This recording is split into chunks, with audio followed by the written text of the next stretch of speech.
ಉತ್ತರ ಕರ್ನಾಟಕ ಕೃಷ್ಣಾ ನದಿ ಒಂದು ನೀರಿನ ಪೂರ್ತಿ ಉಪಯೋಗ ಮಾಡುವಂಥದ್ದು ಮಾಡಿಬಿಟ್ರೆ ನಿಮ್ಮ ಗ್ಯಾರಂಟಿನೇ ಬೇಕಾಗಿಲ್ಲ, ನಿಮ್ಮ ಗ್ಯಾರಂಟಿನೂ ಬೇಕಾಗಿಲ್ಲ, ನೀವು ಗ್ಯಾರಂಟಿ ಆಗೋದು ಬೇಕಾಗಿಲ್ಲ. ದುರ್ದ ಯಾರು ಮಾತಾಡೋದಿಲ್ಲ ವಿಧಾನಸಭೆಗೆ. ನಿಮ್ಮಿಂದ ಆರ್ಸಿ ಹೋಗ್ತಾರ, ಹೋಗಿ ಬರೀ ವರ್ಗಾವಣೆ ಮಾಡ್ಕೋತ ಆ ಆಫೀಸನ್ನು ಚೇಂಜ್ ಮಾಡು, ಇವ್ನ ಕಡೆ ರೊಕ್ಕ ತಿನ್ನು. ಉತ್ತರ ಕರ್ನಾಟಕದವ್ರ ಬಗ್ಗೆ ಒಬ್ಬ ಪೊಲೀಸ್ ನಿವೃತ್ತ ಅಧಿಕಾರಿ ಮೊನ್ನೆ ಹೇಳ್ಯಾರ ನೋಡು, ಉತ್ತರ ಕರ್ನಾಟಕದ ಎಮ್ ಎಲ್ ಎ ಅಂದ್ರೆ ಮಹಾಭ್ರಷ್ಟರು ಇರ್ತಾರತ್ತೆ. ಮೊದಲು ಅವನೇ ಮಹಾಭ್ರಷ್ಟರಲ್ಲ. ಇನ್ನು ನಮಗೆ ಹೇಳ್ತಾನ ಒಬ್ಬ IPS ಆಫೀಸರ್ ಹೇಳ್ದ, ಉತ್ತರ ಕರ್ನಾಟಕದ ಯಾವುದೋ ಪಾರ್ಟಿ ಸೇರಿದ್ದಾವ, ಆಮ್ ಆದ್ಮಿ ಪಾರ್ಟಿ ಸೇರಿ ಬಿಟ್ಟು BJP ಸೇರ್ಯಾರ. ನಾವು ಉತ್ತರ ಕರ್ನಾಟಕದ ರಾಜಕಾರಣಿಗಳು ಭ್ರಷ್ಟರಿಲ್ಲ. ನಾವು ಯಾವಾಗ ಇಲ್ಲಿ ಯಾವ ಪಾರ್ಟಿ ಆಚೆ ಬರ್ತೈತೆ ಅದೇ ಸರ್ಕಾರ ಕರ್ನಾಟಕದಾಗ ಆಗ್ತದೆ. ಆ ದುರ್ದೈವನಂದ್ರೆ ನಾವು ಮಾತಾಡೋದಿಲ್ಲ, ಅಂಜುತ್ತೀವಿ. ಆ ಅಂಜುದ್ರ ಪರಿಣಾಮ ಏನಾಗುತ್ತೆ ಅಂದ್ರೆ ಉತ್ತರ ಕರ್ನಾಟಕ ಇವತ್ತು ಹಿಂದುಳಿದ ಭಾಗ ಆಗಿದೆ. ಇದ್ರ ಮಾತಾಡಬೇಕಲ್ಲ. ಯಾರು ಯಡಿಯೂರಪ್ಪ ಇದ್ರೇನು, ಬೊಮ್ಮಾಯಿ ಇದ್ರೇನು, ಸಿದ್ದರಾಮಯ್ಯ ಇದ್ರೇನು, ಯಾರಿದ್ರು ಮಾತಾಡಬೇಕು. ಏನು ನನಗೆ ಹೊರಗೆ ಹಾಕೋದು, ನೀನು ಹೊರಗೆ ಬಿಡುದಿಲ್ಲ ಮಂದಿ. ಬರ್ರಿ ನೀವು ಉತ್ತರ ಕರ್ನಾಟಕ, ನೀವು ಅಪ್ಪ ಮಕ್ಕಳು ಇದ್ರು ಕೂಡಿ ಬರ್ರಿ.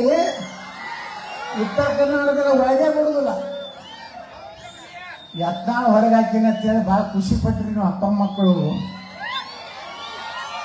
ಮನ್ಯಾಗ ಅಪ್ಪಗನ ಬಾಯಾಗ ಇವ ಕೇಕ್ ಹಾಕ್ತಾನೆ, ಇವನ್ ಬಾಯಾಗ ಅವ ಕೇಕ್ ಹಾಕ್ತಾನ. ಅಪ್ಪ ಹೇಳ್ತಾನ, ಮಗ ನೀ ಯತ್ನಾಳ್ ಹೊರಗೆ ಹೋಗ್ಯಾನಂದ್ರೆ ನೀ ಮುಖ್ಯಮಂತ್ರಿ ಆದಂಗೆ ಮಗನೇ, ನನ್ನ ಕೊನೆ ಆಸೆ ಈಡೇರ್ತು. ನಾ ಇದ್ದಾಗ ಭಯಂಕರ ಲುಟಿ ಮಾಡಿ ದುಬೈ ಹೋಯ್ತ ಆಸ್ತಿ ಮಾಡೀನಿ, ನೀ ಅಂತೂ ಇಡೀ ಜಗತ್ತಿನ ಎಲ್ಲಾ ದೇಶದಾಗ ಆಸ್ತಿ ಮಾಡ ಮಗನ, ಅದು ನನ್ನ ಆಶೀರ್ವಾದ. ಆದ್ರೆ ನನ್ನ ವಿರುದ್ಧ ಇನ್ನಾನು ಅವರು ಯಾವುದೇ ಭ್ರಷ್ಟಾಚಾರದ ಆರೋಪವನ್ನು ಮಾಡ್ಲಿಕ್ಕೆ ತಯಾರಿಲ್ಲ. ನಾ ಏನಾರೇ ಪಕ್ಷ ವಿರೋಧಿ ಮಾಡಿದಂತದ್ದು ಒಂದು ಹೇಳಿಕೆಯನ್ನ ಹೌದು ಬೈದೀನಿ. ಅವ್ರಿಗೆ ಅನ್ಯಾಯ ಮಾಡಿದ್ದಾರೆ ನಮ್ಮ ಉತ್ತರ ಕರ್ನಾಟಕಕ್ಕೆ, ಬೈದೀನಿ. ಏನ್ ಮಾಡಂಗದೀನಿ, ಹೊರಗೆ ಹಾಕ್ತೀರಿ, ಚಲೋ ಆಯ್ತು. 3ನೇ ಸಲ ಹೊರಗೆ ಹಾಕ್ತೀರಿ, ಚಲೋ ಆಯ್ತು. ಬರ್ತೀರಿ ನಾಳೆ MLA MP ಬರ್ತಾನೆ, ಮತ್ತೆ ಬಸನಗೌಡ ಬೇಕು ಭಾಷಣ ಮಾಡ್ಲಿಕ್ಕೆ. ನಿಮ್ ಕೆಲವೊಂದು ಸಂಡಿ ನೋಡಿದ್ರೆ ಯಾರು ಓಟ್ ಹಾಕೋದು ನಿಮಗ. ಅವಾಗ ನಾ ಬರಬೇಕು, ಭಾಷಣ ಮಾಡ್ಬೇಕು, ಆರ್ಷ ಬಂದ ಮ್ಯಾಗ ಉಚ್ಚಾಟನೆ ಮಾಡ್ತಾರೆ. ಈ ಸಲ ಹಂಗ ಆಗೋದಿಲ್ಲ. ಗಟ್ಟಿಗೆ ನಾನು ಮುಖ್ಯಮಂತ್ರಿ ಅಭ್ಯರ್ಥಿ ಮಾಡ್ತಿದ್ರೆ ಹೋಗ್ತೀನಿ, ಇಲ್ಕಂದ್ರೆ ಏನು ಹೋಗೋದಿಲ್ಲ. ಏನು ಅವಶ್ಯನೇ ಇಲ್ಲ. ಈ ಜನರ ಇವತ್ತಿನ ಕಾರ್ಯಕ್ರಮ ನಿರೂಪಣೆ ಮಾಡೋರು ಹೇಳಿದ್ರೆ ಇಲ್ಲಿ ಯಾರಿಗೂ ರೊಕ್ಕ ಕೊಟ್ಟು ಜನರನ್ನು ಕರೆಸಿಲ್ಲ.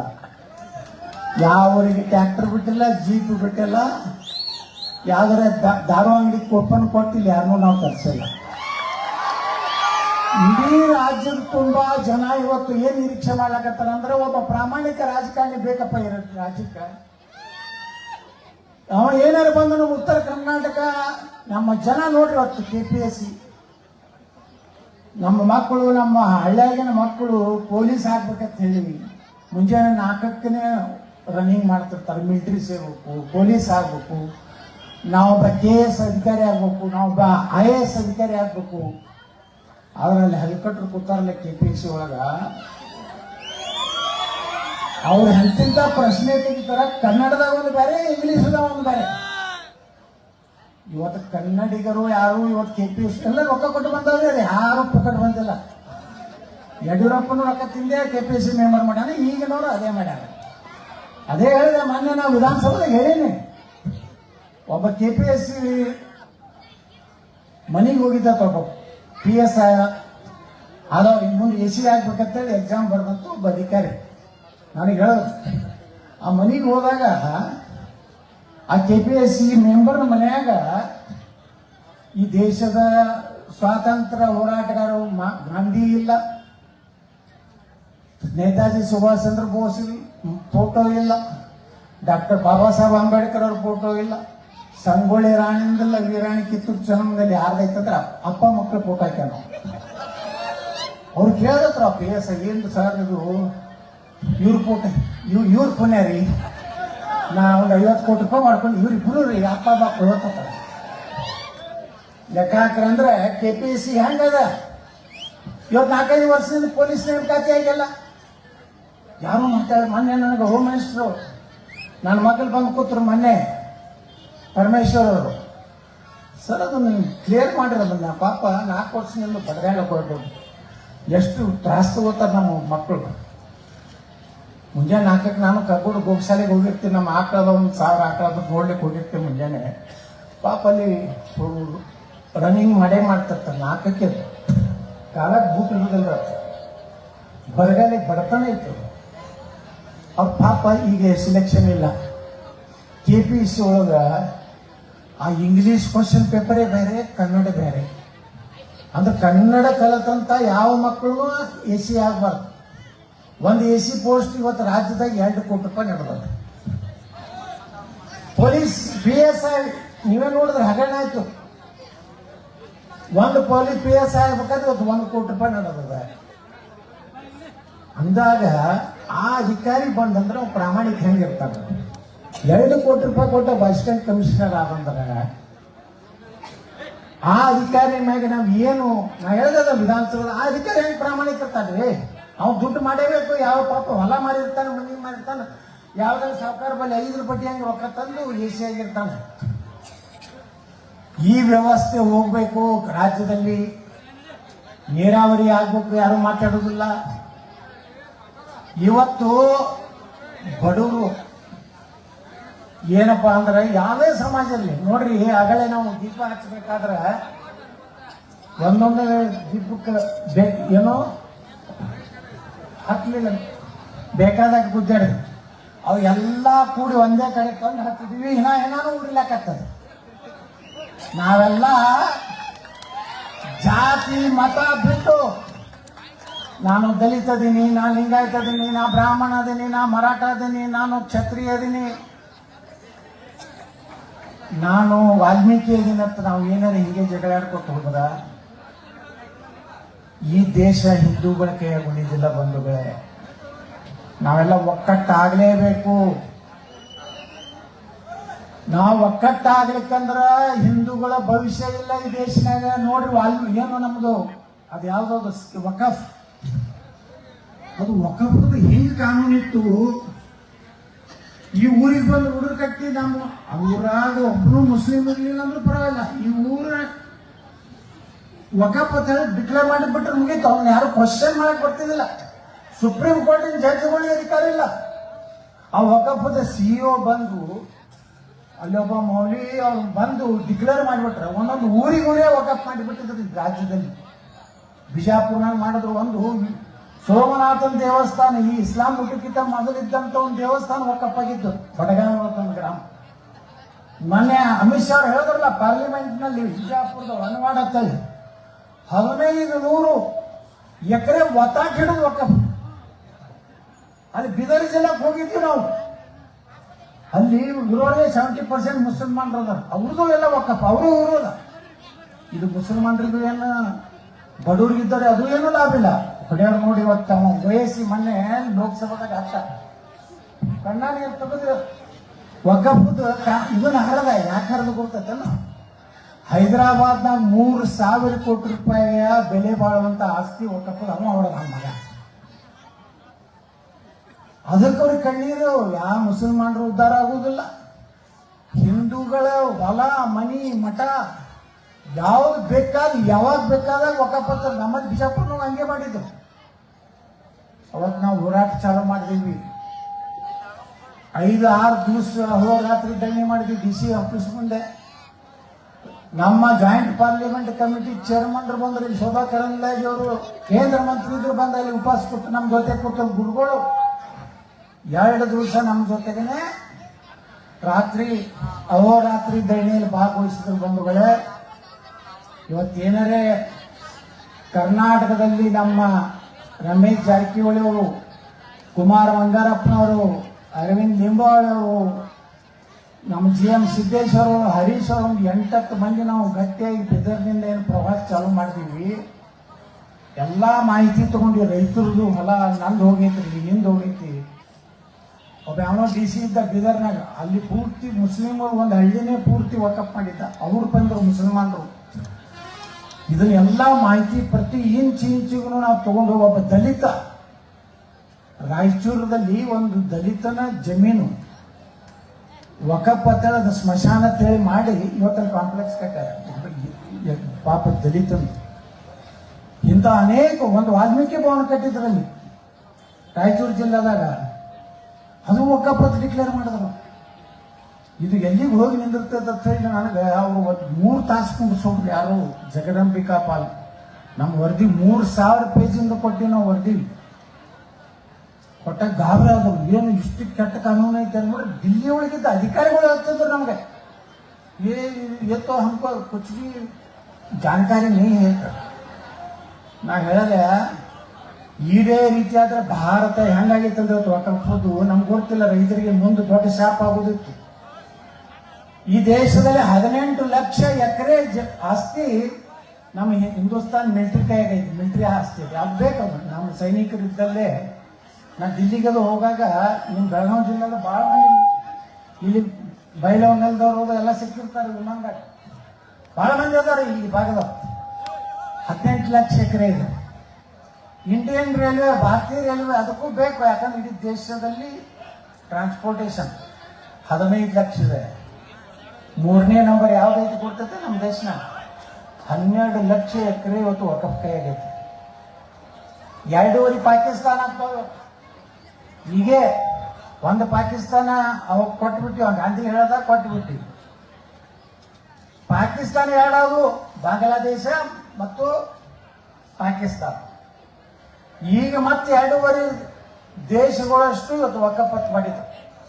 ಈ ಹೋರಾಟದ ಫಲ ಇವತ್ತು ನಮ್ಮ ನರೇಂದ್ರ ಮೋದಿಯವರು ಸೆಕ್ಷನ್ 40 ಅಂತ ಇತ್ತಲ್ಲ, ಯಾವನು ಕಣ್ಣಿಗೆ ಕಾಣಿಸ್ತೈತೆ ಅದನ್ನ ವಕಫತ್ತಿದ್ರಲ್ಲ ಅದನ್ನ ತೆಗೆದು ಹಾಕಿದ್ರ ನಿನ್ನೆ. ಅಂದ್ರೆ ಮೇಜರ್ ಆಪರೇಷನ್ ಮಾಡಿದ್ರ. ಕ್ಯಾನ್ಸರ್ನಾಗ ಗಡ್ಡಿ ಇರ್ತೈತಲ್ಲ, ಆ ಗಡ್ಡಿ ತೆಗೆದಾರೆ. ಇನ್ನೂ ಅಲ್ಲೆಲ್ಲ ಕ್ಯಾನ್ಸರ್ ಇದು ಕೊಟ್ಟು ಒಮ್ಮೆ ಆಪರೇಷನ್ ಮಾಡಿದ್ರೆ ಭಾಳ ವೀಕ್ ಆಗ್ತಾನಂತ ಹೇಳಿ ಒಂದೇ ಹೊಡೆತಕ್ಕೆ ನಿನ್ನೆ ತೆಗೆದಾರ.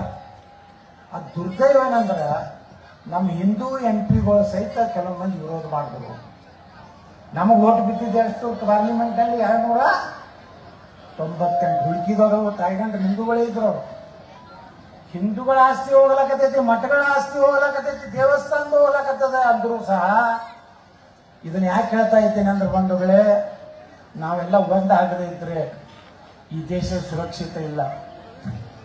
ಬಾಬಾ ಸಾಹೇಬ್ ಅಂಬೇಡ್ಕರ್ ಅವಾಗೆ ಹೇಳಿಬಿಟ್ಟಿದ್ರು, ನಾವು ಯಾರು ಬಾಬಾ ಸಾಹೇಬ್ ಅಂಬೇಡ್ಕರ್ ಅವ್ರನ್ನ ನಮ್ಮ ಮುಂದೆ ತರಲಿಲ್ಲ, ಅವ್ರಿಗೆ ಪ್ರಚಾರ ಕೊಡಲಿಲ್ಲ. ಅವತ್ತೇನು ನೆಹರು ಅಂಬೇಡ್ಕರ್ ಏನು ಹೇಳಿದ್ರು ಗೊತ್ತಿರ್ತಾನೆ. 1942 ಒಂದು ಪುಸ್ತಕ ಬರೆದಾರ ಬಾಬಾ ಸಾಹೇಬ್ ಅಂಬೇಡ್ಕರ್ ಅವರು. ಪಾರ್ಟಿಷನ್ ಆಫ್ ಪಾಕಿಸ್ತಾನ ಅಂತೇಳಿ ಒಂದು ಪುಸ್ತಕ ಬರೆದಾರ.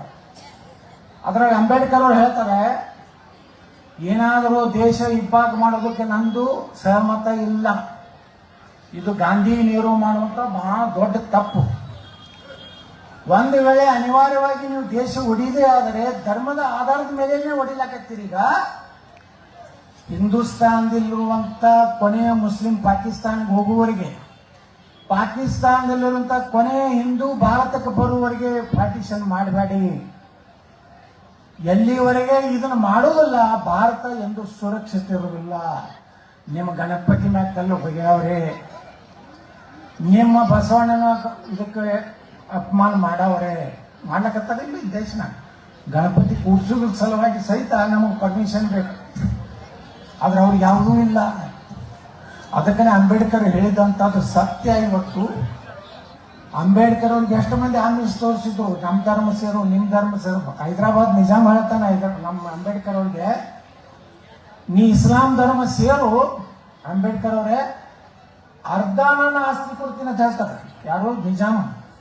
ಅರ್ಧ ಆಸ್ತಿ ಇಡೀ ಜಗತ್ನಾಗ ಒಬ್ಬ ನಿಜಾಮ್, ಹೈದರಾಬಾದ್ ನಿಜಾಮ್. ಅಂದ್ರೆ ನೀನೇ ಒಂದು ಪುಸ್ತಕ ಓದ್ಲಾಕತ್ತಿದ್ದೆ, ಒಂದು ಗೋಡೌನ್ದಲ್ಲಿ ಎಷ್ಟು ಬಂಗಾರ ಎಷ್ಟು ವಜ್ರ ಇದ್ದು ಅಂದ್ರೆ ಗೋಡೌನ್ದಾಗ ಟ್ರಕ್ಗಳನ್ನು ತುಂಬಿ ನಿಂದ್ರಿಸಿದಾತ. ಒಂದ್ ವೇಳೆ ನಮ್ಮ ದೇಶದಿಂದ ಬೇರೆ ಓಡ್ ಹೋಗ್ಬೇಕಾದ್ರೆ ತುಂಬ ಎಲ್ಲ ತಗೊಂಡು ಹೋಗ್ಬೇಕಂದ್ರೆ ಎಷ್ಟು ಇರ್ಬೇಕು. ಅದರ ಅರ್ಧ ಆಸ್ತಿ ಅಂಬೇಡ್ಕರ್ ಅವ್ರು ಕೊಡ್ತೀನಿ ಅಂತ ಹೇಳಿದ್ರಂತ. ಅವಾಗ ಅಂಬೇಡ್ಕರ್ ಒಂದು ಮಾತು ಹೇಳ್ತಾರ, ನಾನು ಶ್ರೀಮಂತ ಆಗ್ಬಹುದು, ನನ್ನ ವಂಶ ಶ್ರೀಮಂತ ಆಗ್ಬಹುದು, ಆದ್ರೆ ನನ್ನ ನಂಬಿದಂತ ದಲಿತ ಸಮುದಾಯಕ್ಕೆ ಮೋಸ ಮಾಡಿ ನಾನು ಧರ್ಮಾಂತರ ಮಾಡುವುದಿಲ್ಲ ಅಂತೇಳಿ ಬೌದ್ಧ ಧರ್ಮವನ್ನ ಇವತ್ತು ಅಂಬೇಡ್ಕರ್ ಸೇರಿದ್ರು. ಅಂತ ಪುಣ್ಯಾತ್ಮನ ನಾವು ಇವತ್ತು ನೆನೆಸುವಂತ ಕಾಲ ಬಂದೈತೆ ಹಿಂದೂಗಳು. ಅದಕ್ಕೆ ಬಂಧುಗಳೇ, ಇವತ್ತೇನು ಇವತ್ತು ಬ್ರಿಗೇಡ್ ಮಾಡಿರಿ, ನಾನು ಒಂದು ರೀತಿ ಇದು ಮುಜುಗರೆ. ನಾ ಎಲ್ಲೂ ನಾ ಬಿಜಾಪುರನಾಗೂ ಎಲ್ಲೂ ಏನು ಬೇಡಪ್ಪ, ನನ್ನ ಹೆಸರು ಏನೂ ಮಾಡಬೇಡ ಅಂತ ಹೇಳ್ತೀನಿ. ಏನು ಮಾಡೋದಿದ್ರೆ ದೇಶ ಪ್ರೇಮಿಗಳು ಯಾವ್ದಾರ ಸ್ವಾಮಿ ವಿವೇಕಾನಂದ ಸೇನೆತ್ ಮಾಡಿದ್ರೆ ಯಾವಾಗೂ ಒಂದು ಬ್ರಿಗೇಡ್ ಮಾಡ್ತೇವೆ. ಆದರೂ ಈಗ ಇಷ್ಟು ಪ್ರೀತಿ ಇಟ್ಟು ಇಲ್ಲಿ ನೋಡಿದ್ರೆ 1 ಕಿಲೋಮೀಟರ್ ಜನ ಐತಿ. ನಾನು ಹಣೆ ತಡ ಮಾಡಿ ಬಂದೇನೆ ಅಂತೇಳಿ ಗಡ್ಬಡಿದಿಂದ ಹುಬ್ಬಳ್ಳಿದಿಂದ ಬಂದೆ. ಹುಬ್ಬಳ್ಳಿ ಒಳಗೆ ಒಂದು 15-20 ಸಾವಿರ ಜನ ಸೇರಿದ್ರು. ನಾ ಬರ್ತೇನೆ ಅನ್ನೋದಕ್ಕೆ BJP ಲೀಡರ್ಗಳು ಯಾರೂ ಬರಲಿಲ್ಲ. ಅಲ್ಲಿ ನಮಗೆ ಜಾಗಸ್ಥ ಅಂತ ಗುರ್ತಿರ್ತಾರೆ. ಅದಕ್ಕೆ ಅಲ್ಲಿಗೆ ಬಂದು ಇಲ್ಲಿ ನೋಡ್ತೀನಿ, ನಮ್ಮ ಇವ್ರಿಗೆ ಕೇಳಿದೆ, ಇಷ್ಟು ತಡ ಆಗೈತಿ, ಮಂದಿ 10 ಏರಿ ಅಂದ್ರೆ ಆರಾಮ್ 12 ತನಕ ಕುಡಿರ್ತಾರೆ. ನಮ್ಮ ಮಂದಿ ಇನ್ನೇ ಆರ್ಕೆಸ್ಟ್ರಾ ಐತಲ್ರಣ್ಣ, ಆರ್ಕೆಸ್ಟ್ರಾ ಐತಿ ನೋಡ್ರಿ. ಇದು ಕರ್ನಾಟಕ ಇವತ್ತೇನು ಹೋರಾಟ ನಡೀಲಕ್ಕತ್ತದ, ನಾನು ಹೊರಗೆ ಹಾಕಿದ್ರ ಬಗ್ಗೆ ನಾ ಯಾರಿಗೂ ಫೋನ್ ಮಾಡಿ ಹೇಳಿಲ್ಲ, ನಮ್ಮ ಗುರುಗಳಿಗೆ ಹೇಳಿಲ್ಲ, ನಮ್ಮ ಸಮಾಜಕ್ಕೆ ಹೇಳಿಲ್ಲ, ನಮ್ಮ ಹಿಂದೂ ಯುವಕರಿಗೆ ಹೇಳಿಲ್ಲ.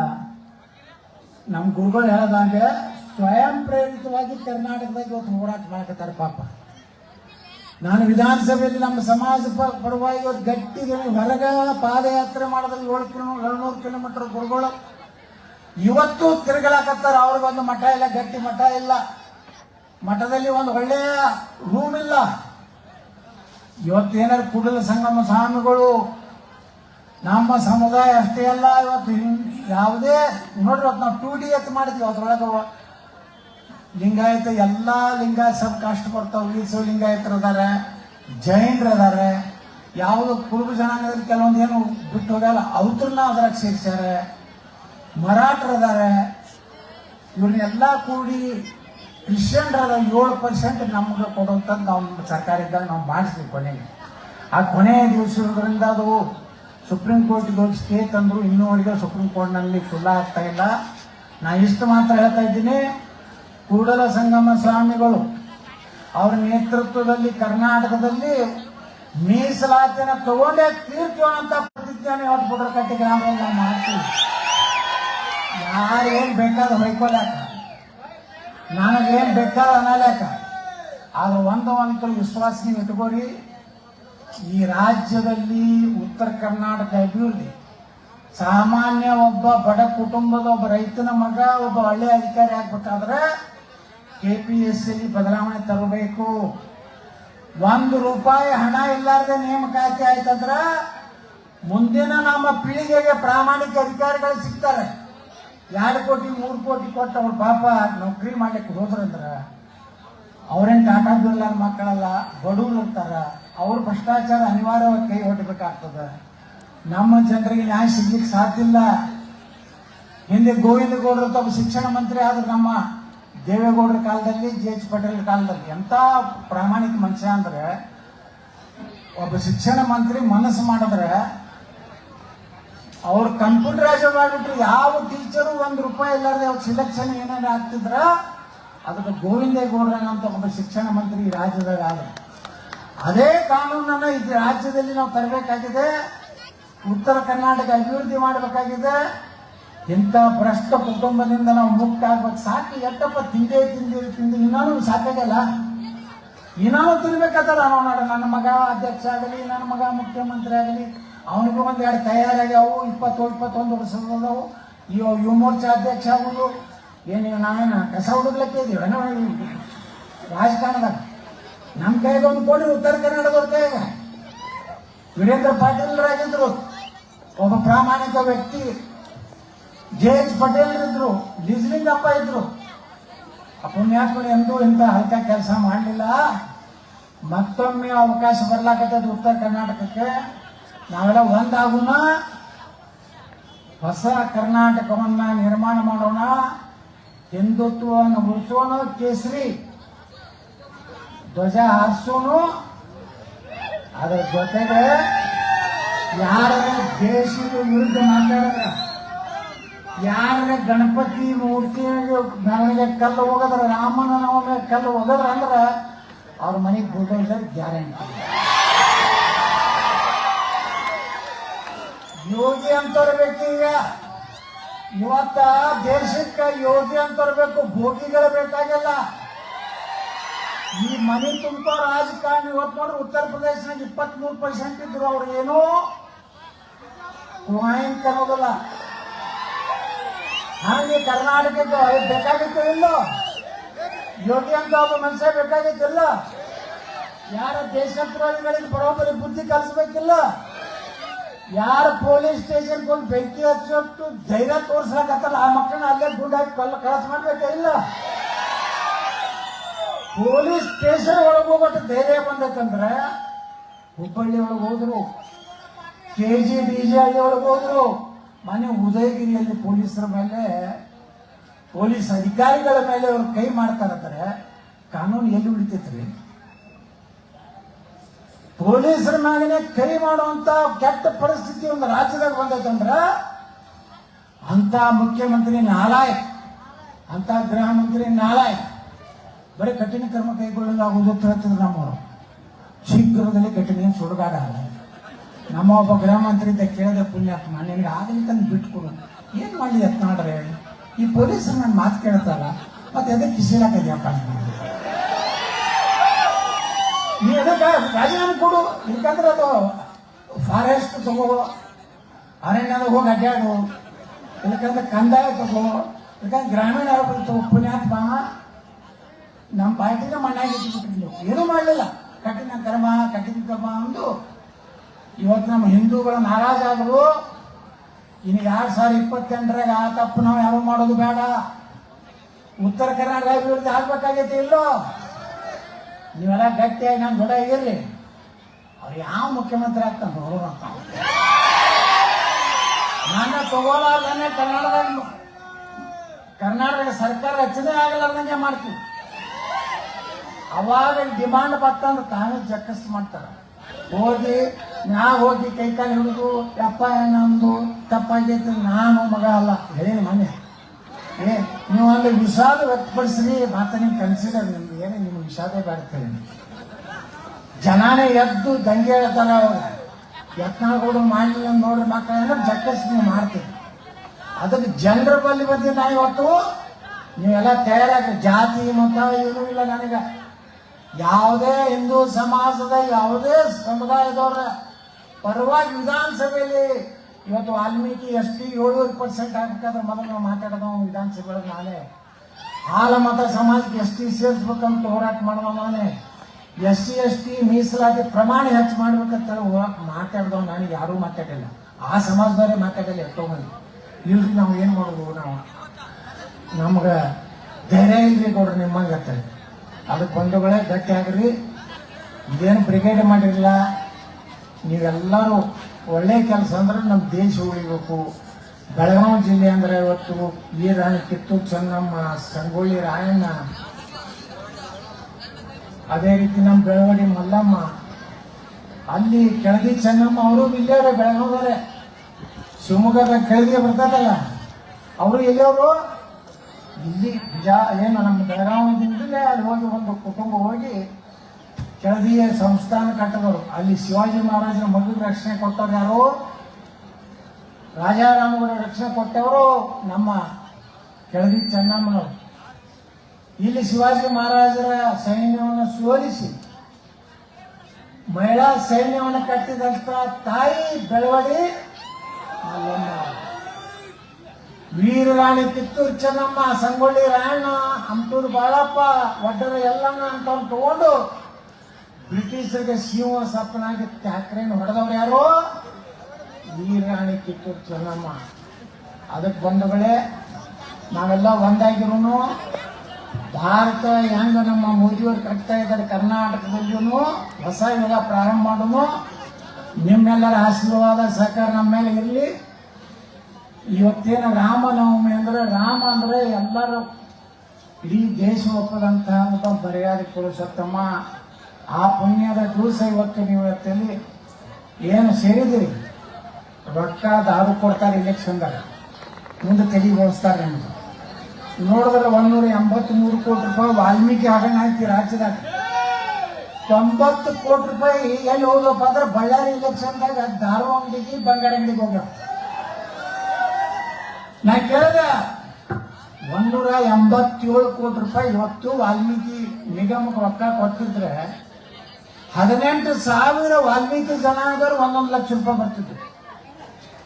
ಆದ್ರೆ ಇವತ್ತು 85 ಕೋಟಿ ರೂಪಾಯಿ ದಾರು ಯಾಕಂದ್ರೆ ಇಲೆಕ್ಷನ್ಗೆ ಅನ್ಸೋದಕ್ಕೆ ಹೋಯ್ತು. ಈಗ ನೀವು 1,500 ರೂಪಾಯಿ ತಿಂದ್ರಿ ಅಂದ್ರೆ ಮುಂದೆ ಈ ರಾಜಕಾರಣಿಗಳು ಇಡೀ ರಾಜ್ಯಾಂಗ ಲೂಟಿ ಮಾಡ್ಲಕತ್ತಾರಲ್ಲ, ಅಂತ ಪರಿಸ್ಥಿತಿ ನಿರ್ಮಾಣ ಆಗಬಾರ್ದಂದ್ರೆ ನಾವೆಲ್ಲ ಒಗ್ಗಟ್ಟಾಗಿರು. ನಿಮ್ಮ ಊರಿಗೆ ಯಾರೇ ಬಂದ್ರು ಅಂದ್ರೂ ಅದೇ ಹೇಳ್ರಿ, ನೀವೇನು ಅನ್ಯಾಯ ಮಾಡ್ರಿ ಸರಿ ಮಾಡಿದ್ರೆ ಸರಿ, ಇಲ್ಲಕಂದ್ರೆ ನಾವು ಏನು ನಿರ್ಣಯ ಮಾಡ್ತೀವಿ. ಕರ್ನಾಟಕವನ್ನ ದೇಶದ ನಂಬರ್ 1 ಮಾಡುವಂಥ ಕೆಲಸ ನಾವೆಲ್ಲ ಕೂಡಿ ಮಾಡೋಣ. ಇಷ್ಟು ಪ್ರೀತಿ ವಿಶ್ವಾಸ ಇತ್ತು. ನನಗೆ ಇಲ್ಲಿ ತನಕ ಕರೆದು ಪೂಜ್ಯ ಗುರುಗಳು ಅದೇ ನಾ ಹೇಳ್ತೀನಿ. ಕೆಲವು ಮಂದಿ ಅಪಪ್ರಚಾರ ಮಾಡಕತ್ತಾರ ಗುರುಗಳ ಬಗ್ಗೆ. ಅದು ಅವ್ರು ಯತ್ನಾಳಗೌಡನ ಪರವಾಗಿ ನಿಂತಾರೆ. ಯತ್ನಾಳಗೌಡರು ಎಂದು ಗುರುಗಳಿಗೆ ನನ್ನ ಪರವಾಗಿ MLA ಟಿಕೆಟ್ ಕೊಡ್ಸ್ರಿ, ನನ್ನ ಮಂತ್ರಿ ಮಾಡಿಸ್ರಿ ಅಂತೇಳಿ ಎಲ್ಲರೂ ಯಾರನ್ನೂ ಕರ್ಕೊಂಡು ಹೋಗಿಲ್ಲ. ಇವತ್ತೇನು ಮಾತಾಡ್ಲಕತ್ತಾರಲ್ಲ ಮಕ್ಕಳು ಎಲ್ಲ ಕರ್ಕೊಂಡು ಹೋಗಾರೆ ಒಂದು ಕಾಲದಾಗ. ನಾ ಮಾತ್ರ ಗುರುಗಳಿಗೆ ಹೇಳಿದ್ದೆ, ನೀವು ಬರೇ ಸಮಾಜ ಸಲುವಾಗಿ ಮೀಸಲಾತಿ ಹೋರಾಟ ಮಾಡಿ ನಿಮ್ ಜೊತೆಗಿರ್ತೈತಿ. ಇದನ್ನೆಲ್ಲ ಅಪಪ್ರಚಾರ ಪಂಚಮ ಶಾಲೆ ಒಡಕಾಗೈತಿ. ಏನೂ ಒಡಕಾಗಿಲ್ಲ. ಬಡಬಗ್ಗರು ಇರುವಂಥವ್ರು ಯಾರಾದ್ರೂ ನಂದೋಡದಾರ, ಕೆಲವೊಂದು ಕಳ್ಳರು ಅವ್ರಿಗೆ ಇದು ನೋಡೋದಾಗಲಾಗತ್ತೆ. ಪಾಪ ಗುರುಗಳು ಇವತ್ತು ಹೇಳಿದ್ರೆ ಈ ಊರಿಗೊಂದು 8 ಸಲ ಮಾತಾಡ್ತೇವೆ. ಪ್ರತಿ ವರ್ಷ ಬಂದಿರ್ತಾ ಇರ್ತಾರೆ. ಅವ್ರದ್ದು ನೋಡಿದ್ರೆ ಅವ್ರದ್ದೇನು ಸ್ವಾರ್ಥ ಇಲ್ಲ. ಅವ್ರೇನು ಮಠ ನೋಡ್ರಿ 10 ಕೋಟಿ ರೂಪಾಯಿ ಕೊಡ್ತೀನಿ ಅಂದರು. ಇವತ್ತೇನು ನಾವು ನಿನ್ನೆ ಪ್ರೆಸ್ ಮೀಟ್ ಮಾಡ್ಯ ನಾವು ಮೋಹನ್ ಲಿಂಬಿಕಾಗಿ ಹರಪನಹಳ್ಳಿ ಒಳಗೆ ಬಂದು ಗುರುಗಳಿಗೆ ಏನು ಹೇಳ್ದ, ಗುರುಗಳಿಗೆ ಯಾಕೆ ಪಾದಯಾತ್ರೆ ಮಾಡ್ತೀವಿ, ಕಾಲು ನೋಡ್ತಾವು, ಆರಾಮ ನಾನು ಯಡಿಯೂರಪ್ಪ ಹೇಳಿ ಕಳ್ಸ್ಯಾರ, ನಿಮ್ಗೆ 10 ಕೋಟಿ ರೂಪಾಯಿ ಹೆಂಗೆ ಹರಿಹರ ಮಠಕ್ಕೆ ಕೊಡ್ತೀವಿ, 10 ಕೋಟಿ ರೂಪಾಯಿ ತಗೋರಿ, first class air condition bedroom ಮಾಡಿಕೊಂಡು ಆರಾಮ ಬಾಡಂಗಿ ಮೊಳಕ ಭಕ್ತರು ಮೀಸಲು ತುಪ್ಪ ತಂದು ಕೊಡ್ತಾರ, ಶಾಂಗಿ ಒಳಗೆ ಹಾಕೊಂಡು ಹೊಡಿದಕ್ಕೆ ಹೇಳಿದ್ರು. ಆದ್ರೆ ಪಾಪ ನಮ್ಮ ಗುರುಗಳು ಅದನ್ನು ಯಾವುದೂ ಒಪ್ಪಲಿಲ್ಲ.